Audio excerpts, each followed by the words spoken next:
Hello, ladies and gentlemen, and welcome to another behind-the-scenes thing with the Viral Murders cast. And we're going to be talking not necessarily about the last episode that you've heard, but we are going to cover that a little bit. So I'd like to welcome everybody into the chat. We've got Ruth and Tash and Evadne, Lee, Dylan, Jess, and Matt. Say hello, everybody. Hello, everybody. Hello. Guten Tag. And we've had a very odd week this week because something technical happened that meant that we've had to do a whole extra load of work to be able to get the episodes out to you. Evadne, why don't you tell us the story of what happened this week and what led up to our technical difficulties? It's been wonderful. Our lovely editor, Georgina, was struggling to get a certain one of our recordings to match everybody else's because there was a cluck, click, click throughout all of his pieces. We discovered what it was. It was the microphone. It was the volume switch of his earphones hitting the desk every time he leant forward to say anything. So poor Blue has had to re-record everything. And I mean everything. And Tash and I have been feeding him lines, and it's been quite hysterical at times. But we have discovered that we've produced some really good stuff. So it's not too bad. In the end, it's been fine. But it was slightly stressful, realising what we had to do and organising it, etc. But it's done now. We've only got the last 3 episodes to do next week, and then we'll have done him completely all over again. Good old Blue. And Dylan, how did you find that process? What actually happened during the recordings? Of the new recordings or of the original recording? The new recordings. What was it like? The new ones. Okay. So at first, I was kind of incredulous, really. I think I could understand maybe a few scenes that maybe have to be redone or a few lines, but then when it was kind of laid upon me, Dylan, we have to do every single take. I went, no, you don't. Yeah, we do. Oh no! But to be honest, what was worse, the fact that you had to do it again, or the fact that actually, when push comes to shove, it was your fault that we had to do it all over again? It was me, goddammit! I'll do it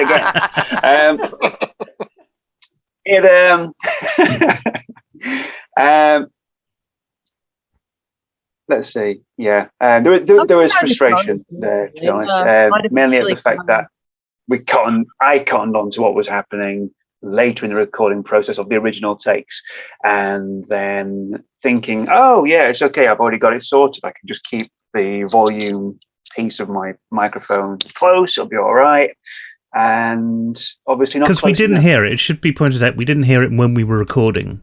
Nobody picked up on the fact there was this noise that came in. So Tash, what was the process? What did you do this week in order to get the recordings done?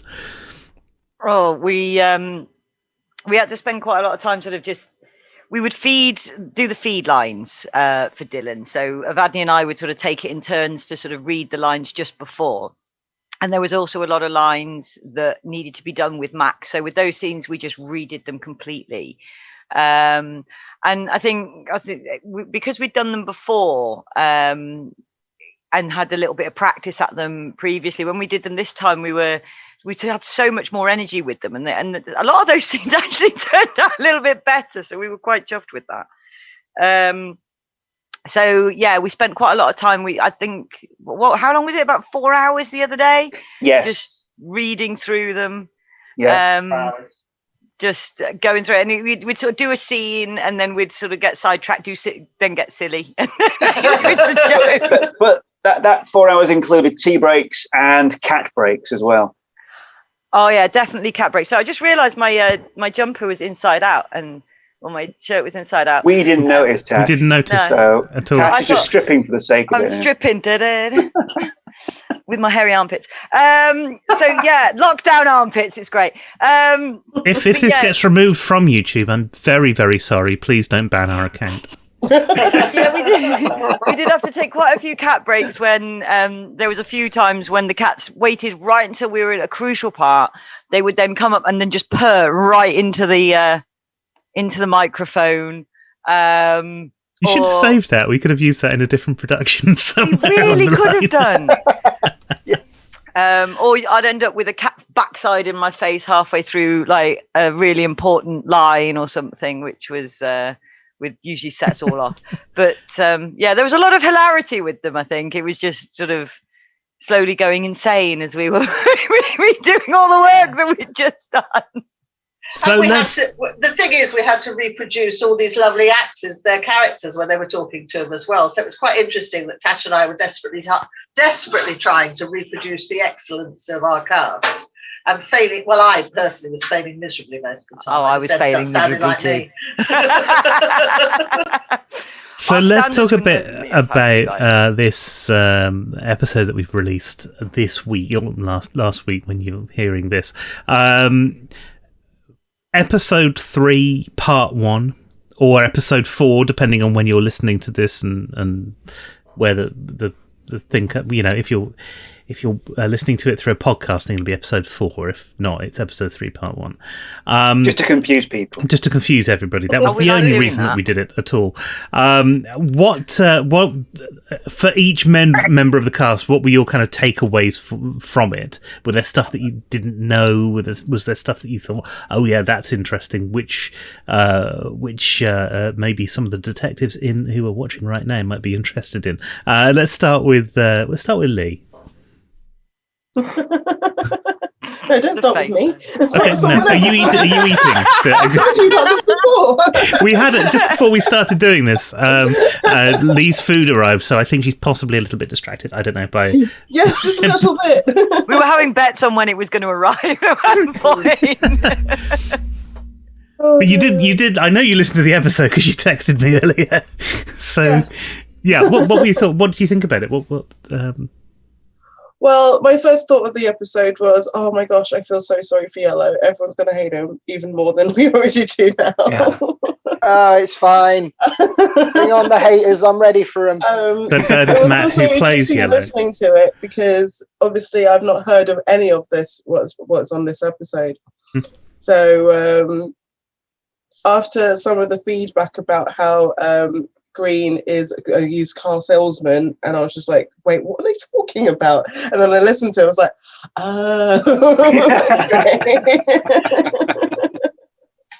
gotcha. So yeah, it was all very interesting seeing it from a different perspective because I hadn't heard any of what you guys have done in the past, so it's pretty good hearing it from the outside in. And Matt, being Yellow, being the bastard, obviously, you know, how are you finding the releases One of of the these things? bastards. Well, I think Yellow ends up being the main bastard of the thing. I mean, I don't think I would disagree with you there. I think, Steve, okay. because Green's a pretty nasty piece of work. Oh, there's a lot of very nasty people in it. Yeah. So, Matt, how did you feel about the release of the Yellow. episode? No, I really enjoyed the idea of this episode. The fact is, it's like the detective trying to rummage through old tapes to try and get some kind of lead out of these tapes and trying to figure out what she can about the characters. But I mean, overall, though, I thought, the process and the idea of how she as a character is doing this is really, really good because it almost makes you feel like you're the detective as well. You're the person trying to figure out the information and then trying to help the detective figure out which pointer he's missing, which is really, really clever how they've done that. It's almost like somebody planned it out, isn't it? I know, right? Yeah. So because we're a few weeks into sort of having Tash. releases, we're a few weeks into having some releases and stuff. Other than Dylan, because I know Dylan has anybody had sort of real world feedback about this? Has somebody that they know come back to them and said anything about listening to it or anything? I had a blogger the wonderful Jess, because she's in charge of our Instagram feed, and she has done such a marvelous job. I've got to say that. And she got in contact with a blogger who does like what she does. It's called. What was it, Murders with Friends or something like that, and she Yes. I put it on our Facebook page, and what she does is she phones up her friends and tries to freak them out with murders. I've challenged her to try and freak me out, which she's trying to take that challenge on, so she's kind of gone, no. I did reread what had happened in Cromwell Street, because it's been a long time since. Because if you don't know, I'm from Gloucester. Tash was from Tewkesbury, which is not far away. So when we were going to college, Cromwell Street was only a couple of years previously, wasn't it? Like 94, and we were there 97, 98. Yeah, and I think we both know people who either knew someone who was involved or had met Fred and Rose, and it was such a freaky time. When or had work done. Occasionally, you'd meet somebody and go, "Oh, well, our patio was done by them," and you just wonder, whether something. Underneath. Yeah. You never know. My plan is to bring those up and really freak her out. But she listened to the first 3 episodes and she was like, "Oh my god, I'm hooked," and I was like, awesome, that's the goal.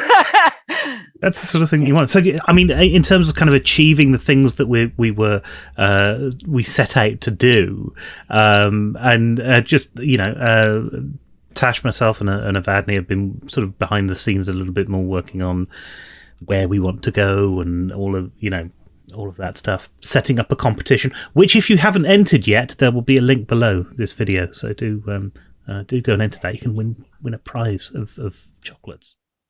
Always a nice thing. So in terms of sort of achieving the things that we wanted to achieve with this, how do you think that's going so far? Considering we're still actually fairly new as in terms of being a podcast and everything. I think we're doing quite well. I mean, we're slowly building the audience, sort of gradually. We're sort of seeing them trickling in. We're still getting. I'm noticing a few sort of growth things. It's one of the things I think, and this is down to you, Steve, with the websites that you've done, and they are so exciting because I don't actually know where all the clues are hidden. You haven't told me. Of course not. So I keep going on and trying to find them, and there's like. I'm most excited about the bot that you created, the chat bot that just it's so good. If you haven't gone on to the chat bot, go on to the chat bot, because if you put the right words in, and they're all scattered in the website somewhere, you can get extra clues and you get cryptic things to try and figure out to be able to get more clues. And that's on kiltondale.co.uk. It's got the chat bot on because it was too much work doing it for all of them, basically. Yeah. But is that on Kiltondale or is that on Kiltech? No, Kiltech has got something else hidden in it if you would like to go around and find it. But you can hack it. You can hack that website, which is really cool. If you can figure out how. I gave up and I had to ask Steve, and I was so close. No, you were really close. That was the thing. You were Ruth, you're so good at tech. Have you tried it, Ruth? I have not yet, but I will do later. Now, yeah. I'm actually thinking that Ruth would have more of a problem with it because she's good at tech. Oh. Because the problem is, how do you do something which feels like you're hacking a website or something, but yet is still doable by anybody who might not have those skills? Source code injection. There's some really clever which might not cause problems with websites and databases as well. That's the other thing. There's lots of really cool stuff on there. So there's and the whole part of the idea of this is to get people to use those critical brains of theirs and problem solve and learn to sort of find information, figure out what's useful, what's not useful. And I think some of the feedback that Dylan's given us, because we get a running commentary because he knows somebody who's playing the game. My wife's playing the game. So let's be honest. We don't want to know about I'm being completely impartial. I'm not giving any clues. I'm not giving any hints. No, nothing. To the point, we were arguing last night because she was asking about, well, those characters aren't shielding, are they? And that completely slipped my mind. So I started questioning it, going, shielding? What's shielding? Which made her doubt herself, and then she had to go at me because of it. Quite rightly, to be honest. Screwed it up. So I had to shield. We're stuck in panic rooms. There is that. So I know that forcible shielding.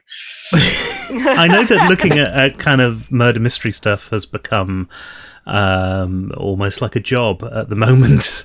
But is anybody else in the cast sort of finding that now that they're involved in it, that they are sort of hunting down other things that are kind of connected with murder mystery and things? Don't all talk at once. I was just saying, that was a massive silence, wasn't it? Well, not personally, but I mean, like you say, I have been on the Instagram trying to connect with people and just follow different accounts that would be suitable with our kind of like thing, like gamer accounts and things. And I have seen a couple of podcasts and like of other game things that are on there. So I've been having a look at like, it's kind of been, I've seen a lot of like escape room kind of things though, which is a bit different. But yeah, I have been like having a little look at other things on Instagram, but I've not particularly got into anything. I don't think there is anything really like we're doing particularly either. I've seen a few things advertised for like virtual murder mystery party things. But I haven't actually seen anything like what we're doing. So that was what I was kind of looking for. But yeah. Unique. Yeah, unique. Yeah, so it's good to have a look around and see what it's about, but I'm not particularly like got into anything else. So yeah. I've seen another murder mystery advertised where it's all done on Zoom. I think. Yes, I have as well. I've not partaken of that one, at least not yet, but I've just noticed it, and that's the only real search I've ever done, to be honest. Unfortunately, I've not really seen what's out there at the minute. I've been busy with all kinds of other things. Pre-recording all of your scenes. That was a very polite way of saying I'm doing all my scenes. Yeah. Well, Steve set Avadni and I a bit of a challenge to have a look at sort of real life murder mystery or real life murder documentaries and stuff. Real crime things, and then write sort of reviews on them and blogs on them, and I think we did one with the murder with amongst Mormons, and that's really fascinating on a behavioural really level. Weird thing as well. It's a Netflix documentary if you haven't seen about it. It's about. I literally just saw that today, so it's weird that you just mentioned it now. Yeah. Watch Shannon Flynn, and there's a point in the video.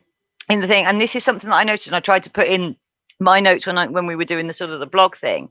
Where there's a point where they ask him, and I don't want to give anything away, but they ask him about a particular person who was bombed, the last bomber, or the last person who was bombed. And you watch his body language change completely. And I remember because I was watching it in the background, and it caught my eye, and I was like, oh, way up. You know something. And it was like, and I got obsessed with that scene, and then it turns, and the ending, it makes sense why he reacted like that. But it was just like, it's so fascinating because when they actually do tell you who the person behind it was, and they do an interview with him, it's so chilling, and he's so cold, and there's just nothing, no emotion, nothing. And that's what I found so messed up about it was when they were talking to the bomber, and he was just like, yeah, we had our own this week, didn't we? We had our own troll this week. Oh, we did. A very, very odd person. Sociopath. Scary. He was very. If any of you saw his face, very creepy. Oh my goodness. I'm not sure we should go too into that, but yeah. Let's not. Let's not. We won't. But it's I mean.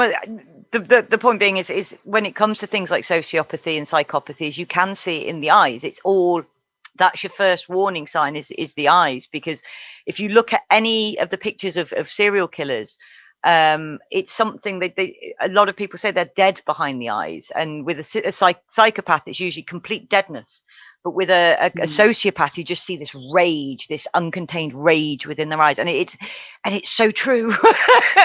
The more you look into it, the more scary that becomes. Or scary, that's terrible grammar. I'm sorry. The more scariest is the right more grammar. Scarier it becomes, the more isn't it? scarierist. Yeah. More scarierist, yes. Well, it's nice to know that looking into all of the cast size, there isn't any sociopaths or psychopaths amongst us. Yes, thank you, Jim. That's purely because of Zoom. That's only because of Zoom. See, I knew you'd all do that. That's why I said it. Actors, flaming actors. So let's talk a little bit about the stuff that we're doing kind of around the outside of this as well, because obviously we need to keep the kind of the social media stuff going, and we've set the cast little tasks already to do. That most of them haven't done. The ways Lee's looking hasn't quite completed hers yet. Has anybody had a thought about the sort of things that they're going to do? I mean, Matt, I've finished. I've done my. I've received the bad news and Dylan's so far, so that's fab. They're really funny, but still waiting on the rest of you. I have like recorded something, but I need clarification if it's right. So I'm not sure. Send it to me, Matt, and I'll have a little look, and I can let you know what I think. Yeah, Jess knows exactly what we're doing with this, so she's right on the ball with the Instagram stuff so far. So we should be good. Okay, I'll see if I can send it to you. Okay. But I've got one more to do, and I'm just trying to get it right at the minute, because the idea is there, the seed of it is there, but I just can't seem to. Are you having fun with it? Say it. I loved mine, yes. Very, yeah. Was it because we sprang this on you? Was it something that you then thought, oh, actually that's good, or is it something you've absolutely been dreading? No, not dreading. No, not at all. When I first heard about the idea, I thought, okay, right, yeah. What could I possibly have Blue talk about there? And then it just kind of spiraled, and then it became right, yeah. So if I've got this idea for if I film it right now, yeah, do it, brilliant. Next one, go downstairs. There's better lighting by the doorway. Go do that. And then I had this idea for another one, which is in my dressing gown, which is like a Jedi outfit. And I thought, oh, this would be a brilliant one where it looks like I've crept downstairs in the middle of the night and try not to disturb my fiance. And then he talks into that. And then the other one, which was going to be in my actual work staff room. And I just thought, actually, no, do it outside, because that kind of goes long. But this last one, I've still got to crack it, and then I'll film it and get it to Jeff. But no, I've really enjoyed the process. I found it. You guys gave me an idea of what to do, and I had a kind of deadline to do it, which was as soon as possible, and that just kind of spurred on that inspiration. So I just went ahead and did it. What with the release schedule that we've got at the moment, and listening to the new episodes and things, how do you feel that the thing's going? How are you feeling about stuff that you hadn't seen in previous episodes? Well, I'm number one. I'm a little disappointed it comes out a little bit later than it used to, because I like to have that time to sit with it and then like mull it over and whatnot. But now it's kind of like we've got a few days. That's it. Let's get on. Okay, quick, However, hearing all the things that I haven't heard before, obviously what all the rest of the cast have been doing. Number one, congratulations, guys! You've done an amazing job. I absolutely think it's amazing. And number two, it's a completely different perspective from what I know from the script that I've been working with. So I'm getting new information about all the rest of the cast that I didn't know previously before. And so I'm finding that very, very intriguing and very delicious in a way, because it means I can get my teeth into it too from a different perspective. And Jess, are you finding the same thing, or have you found anything else whilst you've been listening? Yeah, well, it's interesting listening to like the other people's kind of interviews and that, which obviously, like you say, I didn't really read ahead in the script, so I'm not sure of all the things that have been going on with the other characters. But I found Red's interview like really interesting, how about the girl that had died or something during the trial. Mm-hmm. And I don't know, just immediately I was like, oh, that's creepy. Like, when she said about when Red said about there being a lot of people in the trial and things, I kind of wanted to research that. I was like, oh, I wonder how many people were in the trial. And then obviously she sounded a little bit fishy when they said, oh yeah, the girl that died, and suddenly she was like, oh yeah, I knew about that, and I thought that was a little bit suspicious. So that was interesting. I'd like to look into that a little bit more. So that was interesting. Yeah. Matt, how have you found it as well? You're noticing things from different characters, or even possibly from your own characters, now that you've seen it in context with the rest of the play, that is sort of making you think about stuff in a different way. I like it because it's bringing all the pieces together slowly. I'm liking the whole listening to the other characters and the backstories and all that lot. And yeah, definitely. I agree with Jess. That interview with Red was very powerful, very, very strong scene. And yeah, just it's just interesting, the whole idea of like all these interviews being the key targets on this episode. And just like I say, the detective trying to find information to try and suss these characters out and trying to get them all to, confess their, to the crime or whatever. But there is some information out there about the trial as well. There is information on one of the websites hidden, some not so Kiltech? So Kiltech, I think. Sorry, carry on, Matt. It's a Kiltech trial. Yes, I think it is Kiltech, actually. Yeah. The Kiltech so trial. there you go. If you've listened to that, you've got a bigger clue as to where you might be able to find this stuff. So Ruth, how did you find the sort of listening to the episodes back? Have you noticed anything in there that might that sort of changes your opinion on some of the characters at all, or do you think you had a good grasp of who they were to begin with? I think I had a good grasp of who they were to begin with, but what's really stood out to me throughout the whole thing is the way it's all actually put together. As you mentioned earlier, I'm much more a technical type. Like, for instance, I had no idea at today's episode that Detective Powers was going to hack in at the end of it and somewhat taunt the killer. I'm not sure that's the wisest move, given that, given their proclivities. But I had no idea. That was much fun to listen to. So I don't know. For me, it's just that stuff, the soundscape and the additions to it, and just seeing the really pleasing way of how it all ties together and comes out. Yeah, I have to say that actually, the soundscape, which is all our editor George's stuff, is I enjoyed the sound effects. They were really fantastic. Yeah, and I liked the one where the detective was blowing the smoke in the face of. Yeah. We had so much fun doing that. So let's give our last word of this particular behind the scenes episode to Dylan. Of everything that you've had to re-record this last week, what's been your favourite bit and why? It has been, as Jess just mentioned, it was the scene when Blue was being interviewed by Detective Powers, and Detective Powers is smoking a cigarette in hospital, and Blue's right, she shouldn't be smoking in there, and she's blowing it into Blue's face, to which he's coughing and choking, and the gag with that, which I hope comes across well, is the bit where Max Powers hands Blue the cigarette, and he just takes it and realizes that he's taking, "Hey!" and then throws it away.